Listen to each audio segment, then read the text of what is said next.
با دیدن این ویدیو واقعا اشک در چشمان هر مسلمان جاری می شود. اگر مسلمان واقعی هستید این ویدیو را تا آخر ببینید و چینل تبسم تیوی را سابسکرایب نمایید.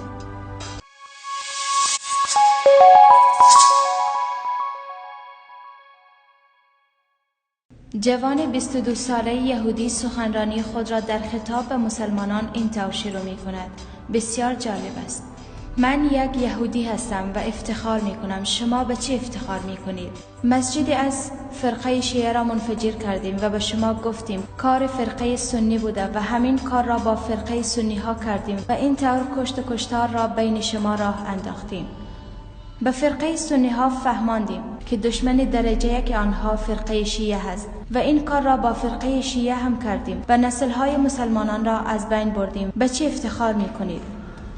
ماهواره هایمان را راهی خانه هایتان کردیم و شبکه های اختصاصی به تمام زبان مسلمانان ایجاد کردیم.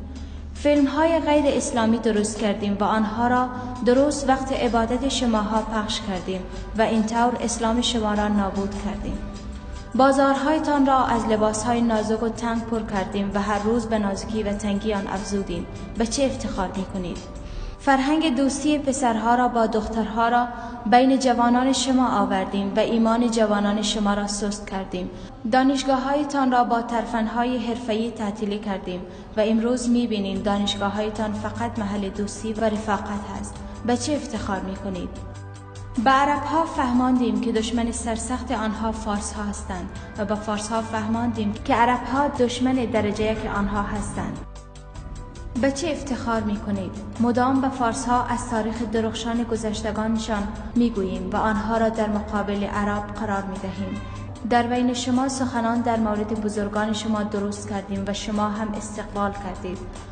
لعن و نفرین و دشمنان را به هر دو فرقه شیعه و سنی آموختیم و با آنها گفتیم که باید همدیگر را لعن و دشنام کنید. به چه افتخار می کنید؟ در افغانستان که ما دوچار مشکلات شدیم به این واسطه که هر کدام شما وقتی حرکت کردید، اگر رئیس جمهور شدید یک شیعه در کنار خود آوردید، اگر قوه اجراییه شدید شیعه را در کنار خود آوردید و بالاخره اگر پارلمان شدید و در این راستا.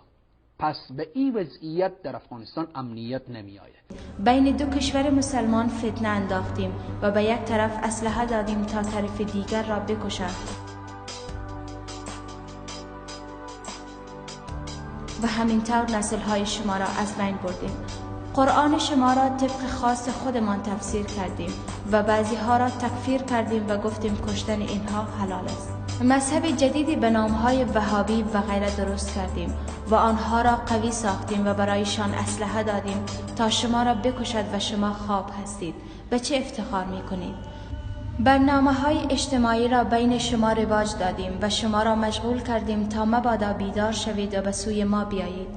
فیلم‌های ساختیم و خیانت را به خانه‌های شما آوردیم و خیلی چیزهای دیگر را. و اما ای یهودیان سرافراز امروز هیچ فشنگ روانه ما نمی شود، زیرا مسلمانان درگیر کشتار همدیگر هستند. شبها را راحت بخوابید. زمانی بود که اسلام بر جهان حکومت می کرد، اما امروز مسلمانان نمی توانند بر خود حکومت کنند.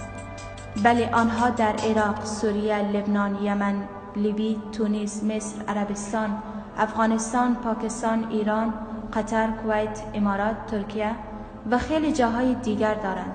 همدیگر را می کشند. بلی چون ما با آنها فهماندیم که ما دشمن آنها نیستیم. جوان یهودی دستان خود را بالا برد و با تمام قدرت فریاد زد: ای محمد، اسلامی که تو آن را بر تمام جهان فرستادی امروز چراغ آن نور نمی دهد. ای محمد، دیگر کتاب تو خوانده نمی شود، زیرا اگر خوانده می شد پیروان تو هم دیگر را نمی کشتند. زمان تو به آنها می گفتی یهودیان دشمن درجه یک تو هستند، ولی الان ما قاعده را تغییر دادیم. می بینی ای محمد امت تو غرق در خون است. روزانه هزاران مسلمان کشته می شود، آن هم به دست مسلمان دیگر. زیرا به آنها یاد دادیم که آنها برادر نیستند، زیرا دیگر کتاب تو خوانده نمی شود. وای بر من، وای بر تویی که این پیام را پخش نکنی تا همه بدانند که دشمن درجه یک من برادر مسلمان نیست، یهود است. مشکل از ماست که از اسلام و قرآن دور شدیم، به سخنان پیامبر ما عمل نمی کنیم. این گونه باشیم این کفار تمام چیزها را از مسلمانان می گیرد. منتشر سازید تا می توانید شریک سازید. با تشکر از این که تا آخر این ویدیو با ما همراه بودید. تا ویدیوی بعدی، خدا حافظ.